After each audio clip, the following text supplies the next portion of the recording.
बहू, रोज रोज मरने से तो अच्छा है कि एक बार में ही मर जाना। बस भाभी, बहुत बोल लिया आपने। कहीं इस तरह मम्मी से बात की जाती है? अब एक भी शब्द और नहीं। ये मम्मी है हमारी।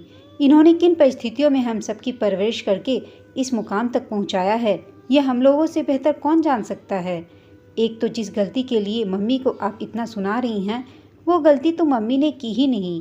और अगर मान लीजिए कि अनजाने में गलती हो भी गई, तो क्या आप मम्मी का मान सम्मान सब भूल जाएंगे? अंशु ने अपनी मम्मी का अपमान होते हुए देखकर बहुत तिलमिलाते हुए कहा। और भैया आप? भाभी लगातार मम्मी को अपशब्द बोले जा रही हैं और चुपचाप बैठे हुए आप सुन रहे हैं। मुझको आपसे तो ऐसी उम्मीद बिल्कुल भी नहीं थी। माँ, अंशु बेटा तुम चुप रहो। अगर तुम भी बराबर से जुबान लड़ाने लगे तो इसमें और तुम में क्या फ़र्क रह जाएगा।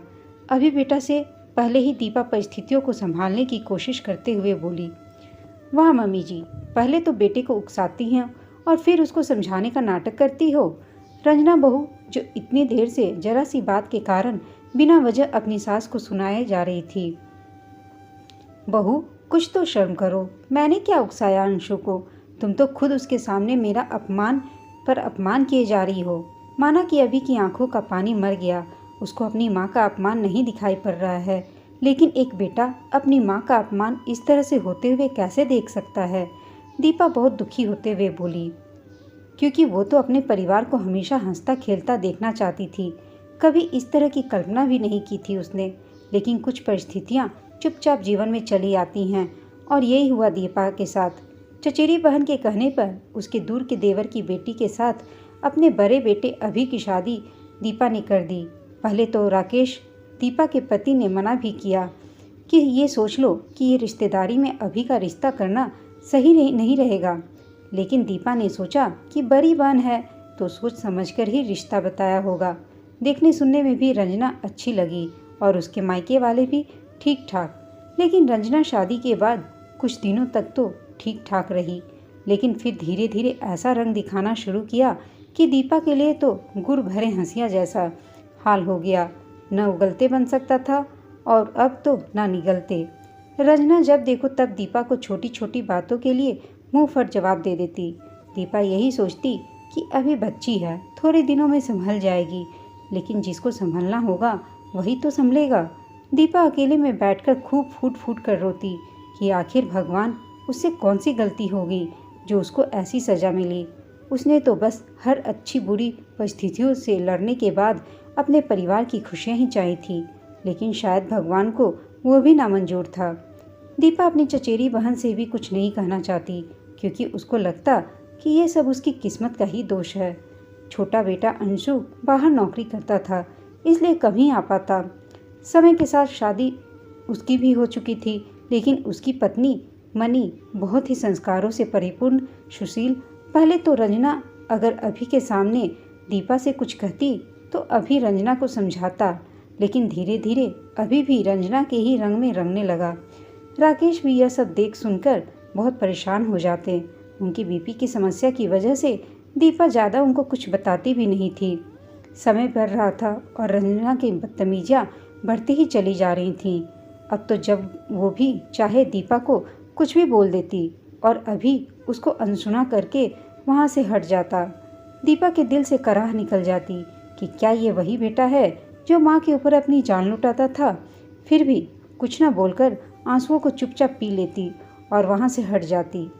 होली का त्यौहार था और इस बार 2-3 साल के बाद अंशु भी आया था होली पर अपने घर।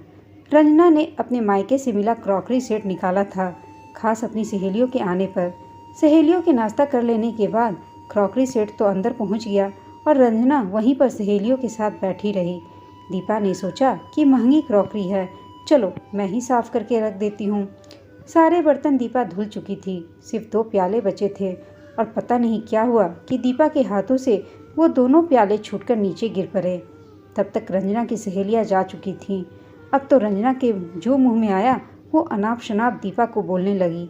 पता नहीं कब पिंड छूटेगा इन लोगों से, काम धाम तो नहीं भरका और जब देखो तब नुकसान पर ही लगे रहते हैं।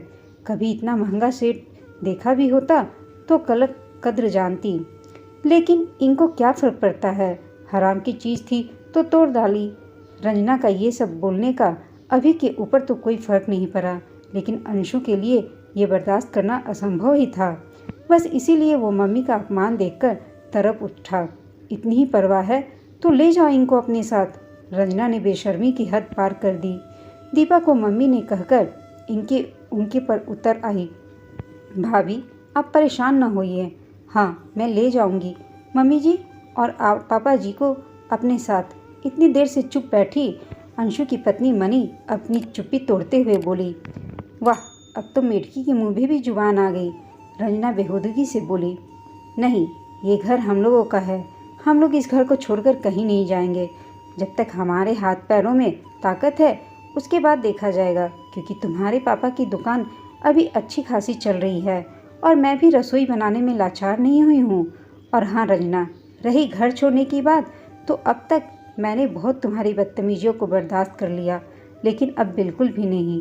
अब ये घर छोड़कर तुम और अभी जाओगे, क्योंकि अब पानी सिर के ऊपर जा चुका है। जब धागे का गुच्छा बहुत ज़्यादा उलझ जाए तो सुलझाया भी नहीं जा सके तो उसको तोड़कर फेंक देना ही बेहतर होता है। बहू, तुम्हारे साथ रहकर इस तरह रोज़ रोज़ मरने से तो बेहतर है कि मैं एक बार में ही मर जाना। ना रहेगा बांस और ना बजेगी बांसुरी। पता नहीं इतना बोलने की ताकत कहाँ से आ गई थी दीपा के अंदर आज। मम्मी, होश में तो हो कि क्या कह रही हो? अब जाकर अभी के बोल फूटे जब उसको घर निकाला मिल रहा था। कम से कम चलो बेटा, बोले तो तुम, लेकिन शायद मैं अभी तक बेहोश ही थी। अब जाकर होश आया है। अपना दोनों का बोरिया बिस्तर समेटो और अपना नया घर ढूंढो। बस 2-3 दिन की मोहलत तुमको देती हूँ। अब तो रंजना के पैरों तले से ज़मीन खिसक गई कि आखिर इतना अच्छा घर कहाँ मिलेगा। अब तो रंजना ने भी अनुनय विनय करनी शुरू कर दी, लेकिन अब तो दीपा चिकना घरा बन चुकी थी। इतना सब कुछ घर में हो गया, लेकिन उस समय राकेश घर पर नहीं थे। वो किसी दोस्त से होली मिलने के लिए गए थे। आप बिना पापा की मर्जी से कोई फैसला नहीं ले सकती और ना ही सुना सकती हैं, क्योंकि ये घर पापा का है। अभी और रंजना अपनी दाल दीपा के आगे गलती हुई ना देखकर बोले। लेकिन राकेश ने घर लौटने के बाद जब सारी स्थिति को देखा तो उन्होंने भी बहुत ज़्यादा बुरा लगा। लेकिन अभी और रंजना उनके सामने जाकर मगरमच्छी आंसू बहाने लगे, लेकिन उनके ऊपर भी कोई भी फर्क नहीं पड़ा, क्योंकि महसूस तो वो भी कहीं ना कहीं दीपा के अपमान को कर ही रहे थे और उन्होंने भी दीपा के फैसले को एकदम जायज़ ठहराया और अभी और रंजना को फिर से घर छोड़ने की हिदायत दे डाली। आखिरकार अभी और रंजना को वो घर छोड़ना ही पड़ा। दीपा ने अंशु और मनी के साथ भी जाने से उस समय इनकार कर दिया, लेकिन उसने मन ही मन गहरी सांस ली कि रोज़ रोज़ मरने से तो अच्छा एक बार में ही मर जाना है। दोस्तों, आपको यह कहानी कैसी लगी हमें कमेंट करके अवश्य बताइएगा। साथ ही कहानी अच्छी लगी हो तो इसे लाइक, शेयर और चैनल को सब्सक्राइब करना ना भूलें। कहानी सुनने के लिए आप सबका धन्यवाद।